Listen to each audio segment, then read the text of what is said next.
दूसरे दिन उसकी उसके पीछे की एक मेहनत है, उसके पीछे की उसकी मेहनत है। कई दिन लग जाते हैं उसको चीज़ों को समझने के लिए, करने के लिए, तब जाके वो एक अचीवमेंट उनको दिखता है, उसकी उपलब्धि दिखती है तो हमें लगता है कि ये बंदा सक्सेस रातों-रात हुआ है, लेकिन रातों-रात सक्सेस नहीं हुआ है। हमारी इस एथोस मंच से ही, हमारी इस एटॉमिक से ही ऐसे कुछ लीडर्स हैं जो आज एक बहुत ऊँची पद पे सक्सेसफुल हो चुके हैं, एक रैंक ले चुके हैं, लेकिन रातों-रात नहीं।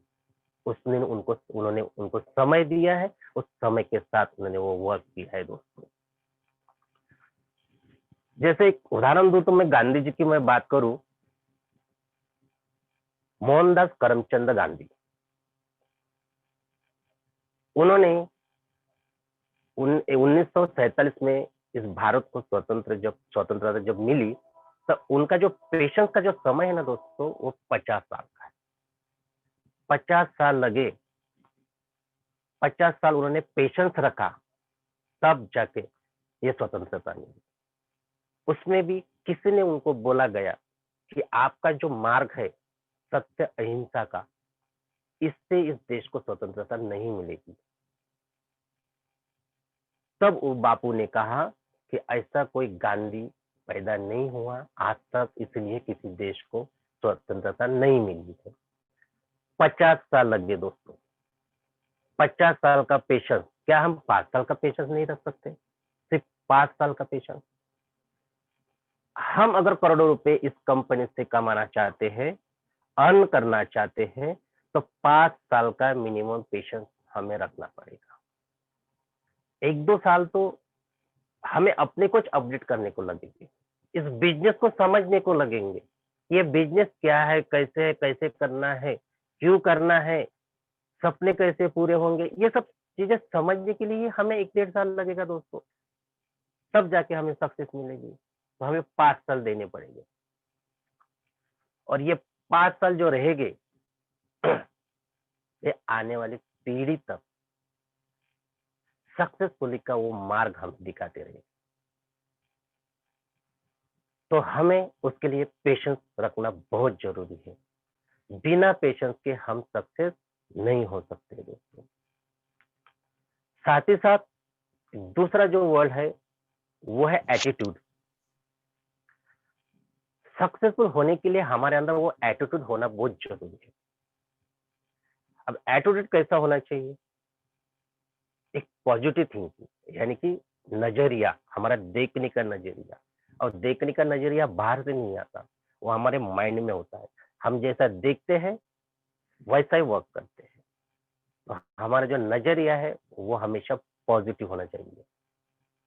जैसे कि मान लो एक मंदिर का काम चालू है, और मंदिर के काम चालू है, और वहां के वर्कर को हमने बोला, एक मजदूर को पूछा जाता है कि भाई आप क्या कर रहे हो? तो मजदूर क्या बोलेगा? आपको दिख नहीं रहा, मैं पत्थर तोड़ रहा हूँ। दूसरे मजदूर को हम अगर पूछते हैं कि भाई आप क्या कर रहे हो, तो मैं आजीविका यानी कि पैसे, जो मेरा जिंदगी चल सके इतनी मजदूरी में कमा रहा हूँ। लेकिन वो तीसरे मजदूर को जब पूछता है कि आप क्या कर रहे हो, तो वो बोल रहे हैं कि मैं एक सुंदर सा मंदिर निर्माण करने का कार्य कर रहा हूँ। काम एक, लेकिन वो तीनों की सोच देखिए, उनका नजरिया देखिए वर्क करने का। हमारा भी नजरिया वैसा पॉजिटिव होना चाहिए, हमारी थिंक पॉजिटिव होना चाहिए। नहीं तो मॉर्निंग को निकले हैं किसी लीडर के हाथ, तो कोई सोचता है कि आज चला जा रहा हूँ, एक और को फंसाऊंगा, एक और के आईडी में लगा लूंगा। दूसरे का नजरिया होता है कि यार चलो वक्त मिला है तो कुछ काम करते हैं, किसी लीडर्स के पास जाते हैं। लेकिन दोस्तों अगर तीसरे बंदे को पूछो इस नेटवर्क मार्केटिंग में, जो सक्सेसफुली के राह पे चलता है, अगर उसको पूछो तो वो बोलता है कि मैं आज एक और डायमंड ढूंढने जा रहा हूँ। डायमंड ऐसे रास्ते में नहीं मिलेंगे। अगर माइन का जब काम होता है, कोयले की खदान का जब काम होता है, तो आपने देखा होगा कोयले की जो ऊपर की परत निकलते जाती है, वह वर्क चालू रहता है, कंटिन्यू चालू होता है, लेकिन ऐसा एक वक्त आता है जहां के नीचे हीरे मिलते। तो उस खदान के मालिक जो होते हैं, वो उसका पेशेंस होता है, और वो वक्त का जो वर्क है, जब वो कंटिन्यूएशन में रहता है, तब जाके हीरे मिलते हैं। तो हमारी सोच भी ऐसी पॉजिटिव रखना पड़ेगा, तब जाके हम भी कहीं सक्सेस हो सकते हैं। जैसे कि मान लो कि एक रास्ते से जा रहे, खराब रास्ता है, रोड खराब है, कोई चल नहीं सकता, किसी की सोच क्या होगी? वो सबसे पहले तो सरकार को गालियां देगा कि यहाँ की सरकार ने यहाँ के रोड नहीं बनाए, सरकार ऐसी है, सरकार वैसी है। नेगेटिव थिंकिंग वाला बंदा है, वो तो वही सोचेगा। लेकिन वहीं पे एक दूसरा बंदा सोचता है कि चलो यार, आज एक्सीडेंट होने का यहाँ पे कोई ऐसा चांस नहीं है, क्योंकि रास्ता खराब। अरे गड्ढे ही इतने हैं, तो एक्सीडेंट कहाँ से होगा? वो तो ब्रेक मार मार के गाड़ी चलाएगा चलाने वाला। और दूसरा सोच विचार उसके मन में आएगा कि न जाने आज कितने लोगों का पेट पलेगा। यानी कि किसी गाड़ी पंचर अगर हो ही गई, इस रास्ते से आया, गाड़ी अगर पंचर हो गई, उसे दुकान में जाना पड़ेगा।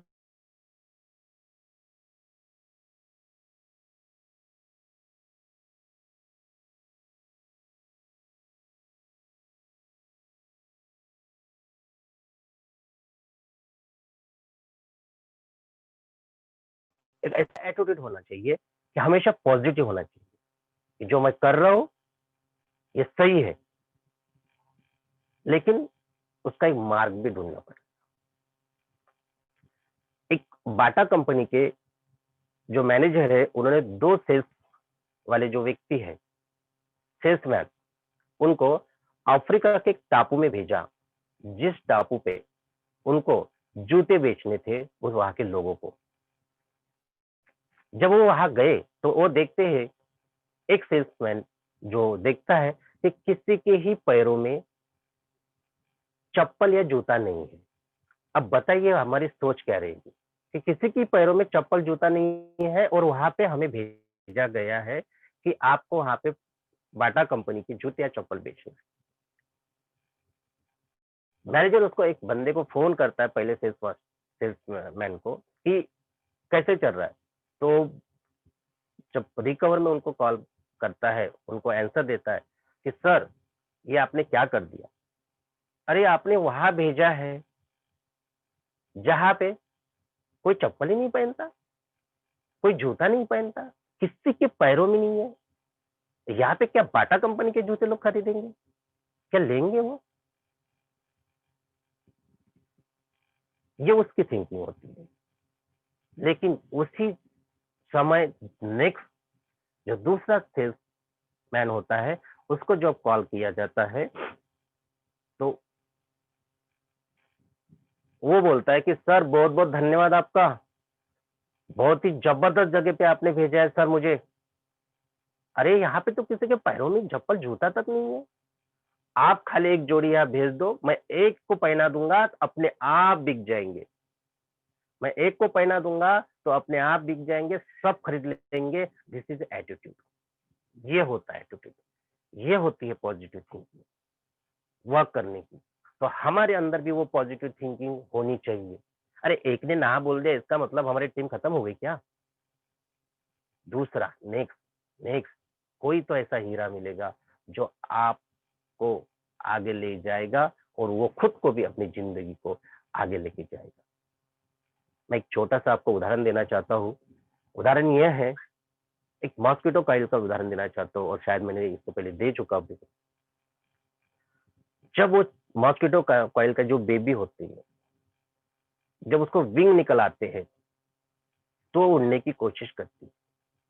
अब जब वो उड़ती है, वो चार, मतलब वो कमरे के चार दीवार के अंदर, जो पहले वो टेक ऑफ जैसे ही उसने किया, तो लोगों को ऐसा ऐसा ठोकना चालू हो जाता है।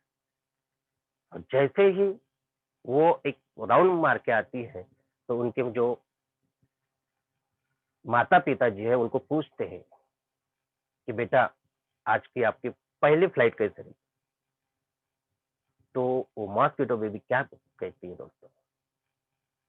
मॉम, बहुत ही वंडरफुल, बहुत जबरदस्त। अरे जब मैं उड़ रही थी, जब मैं फ्लाइंग कर रही थी, उसी वक्त इतने सारे लोगों ने तालियां बजाई। उनके उड़ने के लिए बजाई जा रही थी कि वो मच्छर हमें ना काट लिए इसलिए उठाई गई थी? वो उसलिए उठाई गई थी उसे मारने के लिए। लेकिन दिस इज द एटीट्यूड। उसका एटीट्यूड देखिए, कि मारने के लिए नहीं, बल्कि उसके लिए क्लैपिंग कर रहे थे। ये उसका कहने का मतलब था दोस्तों। तो हमारा भी एटीट्यूड जो है सेम ऐसा ही होना चाहिए। बहुत से लीडरों के साथ होता है, हमारे साथ नहीं हमारे साथ ही हुआ ऐसा कुछ नहीं है। जो भी यहाँ पे टॉपर के लीडर बने होंगे, जो डायमंड बने होंगे, जो सेल्स मास्टर बने होंगे, जो शेरानुज मास्टर बने होंगे, सबके साथ हुआ है। एक दिन की उपलब्धि नहीं है, कई सालों की, कई दिनों की, कई महीनों की मेहनत है, तब जाके वो सक्सेसफुल है। और हम क्या चाहते हैं? कुछ ही समय में हम सक्सेसफुल होना चाहते हैं। एक दो ने ना बोल दिया, हम निगेटिव हो गए, हमें नहीं करना है, हमारा ना पे आउट आया है, ना हमारे साथ कोई लोग जुड़ना चाहते हैं, कोई न जाने। आज जितने भी यहाँ लीडर्स बैठे हैं, आपको पता है कि हमारा ग्रुप न जाने कितनी बार चेंज हो चुका है, कितनी बार नया ग्रुप बन चुका है, कितने लीडर्स लेफ्ट हो चुके हैं, न जाने कितने लीडर्स वहां पे ज्वाइन हो चुके हैं। क्या हमारा काम रुका है? जिस बंदे ने निगेटिव सोचा है उसका काम 100% रुका है। दूसरों को देख के आने वाले लीडर्स नहीं होते, अपने आप को अपडेट जो करता है वो लीडर कहलाता है। तो हमारे अंदर ऐसा एटीट्यूड होना चाहिए, चाहे हमारे प्रति हो, हमारे बिजनेस के प्रति हो, समाज के प्रति हो, या अपने लाइफ के प्रति हो। हमारा एटीट्यूड है, हमारी थिंक जो है वो पॉजिटिव होना चाहिए। अगर आप पॉजिटिव सोचते हो, पॉजिटिव करते हो, तो सक्सेसफुली आपके हाथ में है दोस्तों। तीसरा जो पॉइंट है हमारा, वो है टीचेबिलिटी। यानी कि जो बोल कहावत है ना कि लर्न टू अर्न, सीखोगे तो कमाओगे। तो सीखने की कला हमारे अंदर होनी चाहिए। अगर हम किसी प्रोस्पेक्ट को कॉल करके बुलाते हैं, तो उसको लगता है जैसे कि उसको दिल्ली से रेगिस्तान में बुलाया है या विदेश बुलाया गया है, ऐसा उसको लगता है। अरे एजुकेशन सेंटर पे बुलाया जाता है तो भी उसके पास समय नहीं होता, बहाने ढूंढते हैं, काका मामा दादा नाना की शादी है, ये है, वो है, ये सब चीजें ढूंढते हैं। हम जब सीखेंगे नहीं तो कैसे कर पाएंगे? How can do it possible? कैसे सीखना पड़ेगा? अगर हमारे हाथ में एक सराइन दी और टोचने के लिए बोला, इंजेक्शन देने के लिए, क्या हम दे पाएंगे प्रॉपरली? नहीं दे पाएंगे, क्योंकि हमने सीखा नहीं ना। इंजेक्शन कैसे लगाते हैं, सीखा है? नहीं सीखा है। तो नए व्यक्ति के हाथ में दोगे तो गड़बड़ हो जाएगी। तो हमें सीखना पड़ेगा। अगर मैंने प्रॉपरली वो एजुकेशन लिया है तो मैं 100% इंजेक्शन लगा पाऊंगा, मैं उसमें सक्सेस हो जाऊंगा। नहीं तो अदरवाइज नहीं हो सकता। कहने का मतलब यही है कि हमें लर्न करना, जितना हम पढ़ सकते हैं, जितना सीख सकते हैं, जितना एजुकेशन ले सकते हैं, उतना लो, उतना लो। अपने आप को बिल्डअप करो।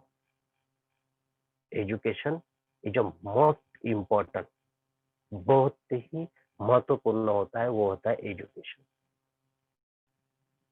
80% एजुकेशन आपके अंदर है ना दोस्तों, तो मान लीजिए कि आप 100% पास हो गए, 100% का आप सक्सेस हो गए, आपको कोई नहीं रोक सकता। एजुकेशन लेने के लिए हमें मीटिंग ज्वाइन करना पड़ेगा, सेमिनार अटेंड करने पड़ेंगे, हमें जाना पड़ेगा। अगर हम 50,000 की जॉब के लिए, 50,000 पे आउट के लिए, 50,000 का पगार लेने के लिए अगर हम 5-6 साल एजुकेशन या 10 साल एजुकेशन लेते हैं, एक इंजीनियरिंग करते हैं, एक एमबीबीएस करते हैं, और 8 घंटे जब जॉब करते, ड्यूटी करते हैं, समय देते हैं, तब जाके हम 50,000, 20,000, 30,000 सैलरी हम लेते हैं दोस्तों। लेकिन हमें अगर लाखों रुपया कमाना है तो हमें कितना वक्त देना पड़ेगा? हमें एजुकेशन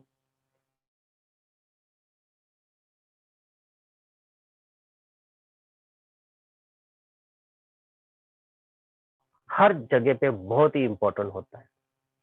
साल भर का एजुकेशन, 3 घंटे की एग्जाम, 2 महीने आपको वेट करना पड़ेगा आपका सक्सेसफुल के लिए कि आप इसमें पास हो रहे या नहीं हो रहे। तुरंत में कुछ काम नहीं होते। लॉटरी अगर लगती है तो उसके लिए भी पेशेंस होता है, टाइम पीरियड होता है। लॉटरी खरीदी, तुरंत लगी, ऐसा कुछ भी नहीं है। अगर हम शॉर्टकट मार्क देखते हैं, अगर आपने शेयर मार्केट देखा होगा तो वहां का जो रेशियो है वो नीचे ऊपर नीचे ऊपर नीचे ऐसा चलता रहता है। लेकिन जो उस शेयर मार्केट में जो बंदा पैसे लगाता है वो आप देखिए उसका कंटिन्यू आंखें उसके ऊपर, वो स्क्रीन के ऊपर रहती है, वो सर्च करते रहता है, वो एजुकेशन लेते रहता है कि मैं ये कॉइन खरीदूं या इस शेयर मार्केट में पैसा डालूं या यहाँ डालूं या कौन सा मुझे स्वस्थ पड़ेगा।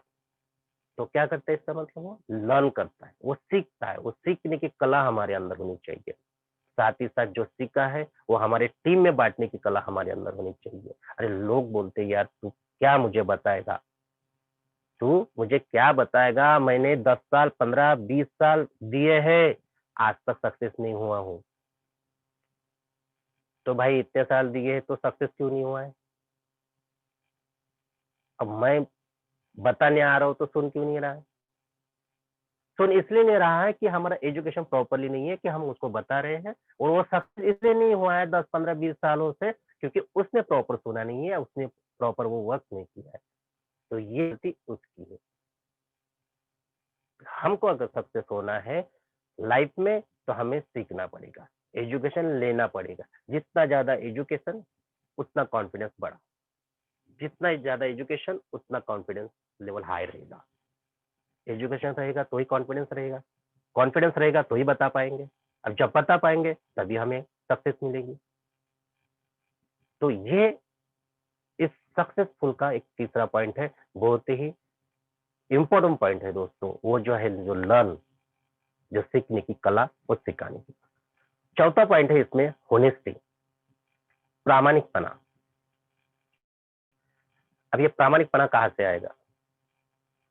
ये हमारे अंदर होना चाहिए। हम जो कर रहे हैं क्या वो सही में प्रामाणिक तरीके से कर रहे हैं? हम जो वर्क पे जा रहे हैं क्या प्रामाणिक तरीके से जा रहे हैं? अगर हम 2 घंटा 1 घंटा अगर इस बिजनेस को देते हैं, क्या हमें सक्सेस नहीं हो सकता? क्या हम सक्सेस नहीं हो सकते? अगर उसी जगह पे 4 घंटे दिए तो, 5 घंटा हमने वर्क किया तो, क्या परफेक्टली सक्सेसफुली हम नहीं हो सकते? हो सकते हैं। लेकिन वो होने से हमारे अंदर नहीं है। आपने ये देखा होगा कि जब हम उपवास रखते हैं, उपवास रखते हैं उस दिन देखिए हमारा संयम देखिए कितना जबरदस्त होता है। उस दिन किसी ने कितना भी हमारा फेवरेट चीजें खाने के लिए लाई हो ना, हम नहीं खाते। क्यों नहीं खाते? क्योंकि हम अपने उपवास के प्रति प्रामाणिक होते हैं कि नहीं आज मेरा उपवास है, मैं नहीं खा सकता। तो उपवास के प्रति जितने आप प्रामाणिक है, उतने ही अगर हम अपने बिजनेस के प्रति प्रामाणिक है तो सक्सेस हमारी, तो सक्सेसफुल हम है। हमें कोई निगेटिव नहीं कर सकता। उसके लिए हमें प्रामाणिक होना पड़ेगा, समझना पड़ेगा। हमारे जो सीनियर जो हमें मीटिंग में बुलाते हैं, जो हमें ज्ञान देते हैं, उस बिजनेस के बारे में हमेशा अपडेट करते रहते हैं, वो हमें सीखना पड़ेगा, वो प्रामाणिक तरीके से वो लिखना भी पड़ेगा अगर हमें सक्सेस चाहिए। तो दोस्तों सक्सेस किसको चाहिए? हर व्यक्ति इस धरती पे जिसने भी जन्म लिया है वो हर बंदा चाहता है कि उसका नेम हो, उसका फेम हो, उसके पास अर्न हो, मनी हो और लाइफ में सक्सेस हो। लेकिन उसके मार्ग जो होते हैं वो अलग अलग होते हैं। सबकी मंजिल एक ही है लेकिन मार्ग जो है वो अलग अलग है। और ये मार्ग को अगर आसान करना है तो हमें सीखना पड़ेगा, होनेस्टी रखना पड़ेगा और अपने जो लीडर्स हैं, जो हमने जो वर्क किया है उसके बारे में उसके साथ डिस्कस करनी पड़ेगी। ये एटीट्यूड के साथ में, इस पेशेंस के साथ में और हमारा जो होनेस्टी के साथ में और टीचेबिलिटी के साथ में, एक एजुकेशन के साथ में हमें प्रॉपर तरीके से इस बिजनेस में उतरना पड़ेगा, तब जाके हमें सक्सेस मिलेगी, तब जाके हम सक्सेस बोल सकते हैं कि हाँ अभी हम सक्सेस हुए, ना कि जोर जबरदस्ती से सक्सेस हुए हैं। और सक्सेस ज्यादा दिन तक नहीं टिकती, जो सक्सेस आपने शॉर्टकट तरीके से कमाई है, और सक्सेस ज्यादा देर तक टिकती है जिसको आपने समय दिया हो, समझा हो और प्रॉपर तरीके से किया हो, वो ज्ञान प्रॉपर तरीके से लिया हो, उसमें आपको सक्सेस मिल सकती है, तब जाके हम सक्सेस हो सकते हैं। ये जो मार्ग है सक्सेस के, इसके व्यतिरिक्त तो कोई ऐसा मार्ग नहीं है कि आप उस लेवल पे जा सकते हो। हमारे ही पास ऐसा एक जबरदस्त उदाहरण है जिसको हम प्रैक्टिकली देखते हैं आंखों के सामने, जिनके साथ बात करते हैं, हाथ मिलाते हैं। ऐसे हमारी शख्सियत है जो हमारे इस मंच पे आ चुकी है, जिनसे हमारी बात होती है। ऐसे ताराचंद जी सावरकर, आपने देखा हुआ कि उन्होंने किस तरह से पेशेंस को रखा, समय दिया, एजुकेशन लिया और अपने काम के प्रति वफादार रहे, तो आज उनके पास सक्सेस है।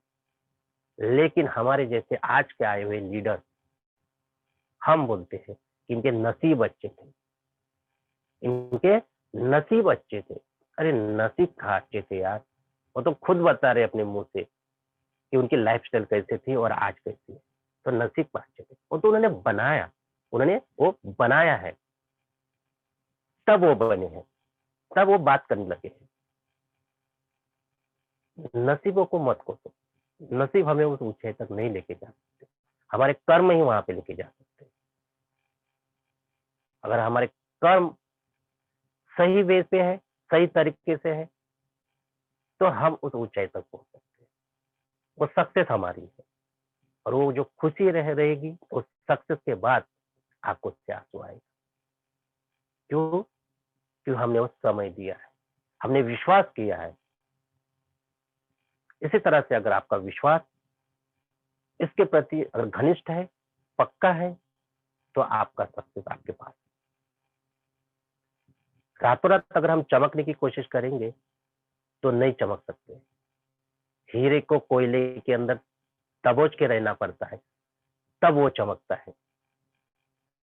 अगर वो बाहर चमकने लगा, ऐसे रास्ते पे पड़ते हुए, गिरते हुए, तो वो हीरा नहीं कहलाएगा, वो कांच कहलाएगा। और कांच और हीरे की वैल्यू क्या होती है। तो ऐसे ही लीडर हमारे अंदर है, लेकिन परखना पड़ेगा। जब तक परखेंगे नहीं, तब तक हम समझ नहीं पाएंगे। तो बस दोस्तों, मैं ज्यादा समय ना लेते हुए, बाकी आप खुद अपडेट है और सक्सेसफुली का राज आप भी जानते हैं। सबको अचीवमेंट चाहिए, लेकिन उसके वे, उसके मार्ग हमें ढूंढना पड़ेगा, और जो प्रॉपर तरीके से मार्ग है उसी मार्ग के साथ हमें चलना पड़ेगा। ये जो बिजनेस है एटॉमिक का, ये 3 जनरेशन का जो प्लान है, अभी जो कर रहे हैं, ये हमारा फ्यूचर है, ये हमारा वर्तमान काल है, और नेक्स्ट जनरेशन जो आएगी, जो उनके लिए कर रही है, वो हमारा फ्यूचर है। मरने के बाद अगर एलआईसी हमारे घर में आती है, उसका कोई महत्व नहीं। मैं नहीं मानता ये चीजों को कि आपके मरने के बाद आपके परिवार को सुखी होने के लिए 10 लाख, 15 लाख, 20 लाख चेक हम देंगे। इसको मैं अचीवमेंट भी नहीं मानता, इसको सक्सेस भी नहीं मानता। मेरे जिंदा रहने के बाद मेरा परिवार कितना खुश है, उसको कितनी उपलब्धि या अचीवमेंट हम दे सकते हैं, उनकी खुशियों के साथ हम क्या कर सकते हैं, इसको मैं अचीवमेंट मानता हूँ। तो आज का ये जो अपॉर्चुनिटी हमारे हाथ में है, ये दुनिया की सबसे बेस्ट अपॉर्चुनिटी है, सबसे बेस्ट मौका है दोस्तों। मायूस ना हो जिंदगी से, मायूस ना हो जिंदगी से, किसी भी दिन तेरा नाम बन सकता है। अरे अगर दिल में हो आग और हौसले हो बुलंद, तो अखबार बेचने वाला भी डॉक्टर अब्दुल जी कलाम बन सकता है, देश के राष्ट्रपति बन सकते हैं। तो हमें मायूस नहीं होना है, शुरुआत करनी है। बस एक बार शुरुआत कीजिए, सक्सेस आपके सामने है। बस बहुत बहुत धन्यवाद। बस इसके आगे मैं तक यहीं पे मैं अपनी सेशन को कंडक्ट करना चाहूंगा दोस्तों। और बहुत बहुत धन्यवाद, आपने मुझे सुना। और बहुत बहुत धन्यवाद करना चाहूंगा मैं सुरेश सती को से सर आपका। और over to you sir. Thank you sir, बहुत बहुत धन्यवाद सर। Thank you sir. तो काफी बेहतरीन रहा आज का सेशन। मिस्टर उमेश गिर सर ने जिस तरह से हमको आज के सेशन के बारे में जो एग्जाम्पल दिए काफी बेहतरीन थे। और अगर हम सच को अगर सही में मानते हैं तो शायद यही रियलिटी है। यही चीजें शायद बहुत सी जगह नहीं होती है, और इसी की वजह से बहुत सारे जो नेटवर्क कर हम बोलते हैं वो फेलिवर होते हैं। तो काफी बेहतरीन एग्जाम्पल थे। तो हमारे बीच में कुछ लीडर्स हैं, उन्हीं के पास में हम डायरेक्टली जाएंगे और उनसे पूछते हैं कि आज के जो सेशन में जो हुआ था उनके बारे में आपके क्या रिव्यू है। आइए देखते हैं। तो गुजरात से हमारे बीच में जुड़े हुए ऐसे एक लीडर मालती मैम, काफी बढ़िया लीडर है ये भी। तो हम उनसे जानना चाहेंगे कि आज के सेशन के बारे में क्या रिव्यू है। Over to you ma'am, Malti ma'am.